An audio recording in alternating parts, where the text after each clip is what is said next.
This is Grace with Graceful Living. Today I'm going to talk about growing sunflowers in Hawaii. This video could probably apply to other tropical areas as well. These are pictures of some of the sunflowers I've grown over the years. I love growing sunflowers. It's one of my favorite things to grow because they are relatively easy and they attract a lot of bees, which is great because it provides pollination for the plants nearby. Here you'll see a small bee on the sunflower.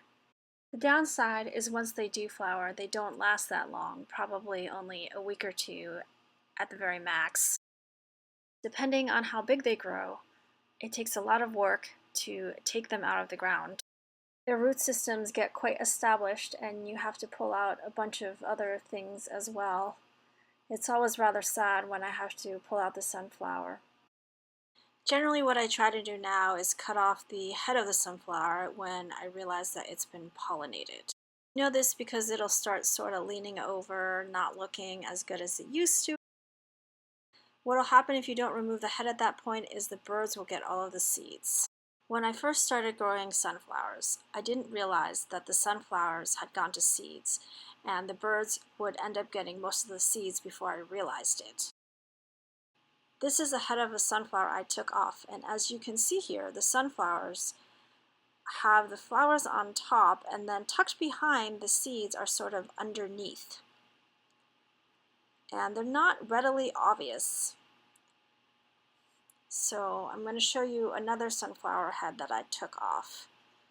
And you'll see also here, when you brush these flowers to the side, that the seeds are right underneath.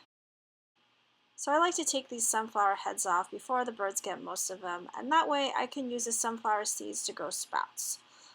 You don't really have to buy any sunflowers for sprouting if you grow sunflowers, and you can keep on making more sunflowers if you want as well.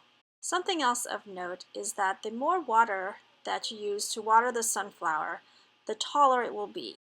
As you can see here, I have a very small clay watering pot with this sunflower, and I put a much larger one by the larger sunflower, so it grew much larger. In that sense, you can sort of control somewhat the size of your mammoth sunflowers. If you like this video, please give me a thumbs up and subscribe or follow me on Instagram or YouTube. Please go to graceinhawaii.com for more information.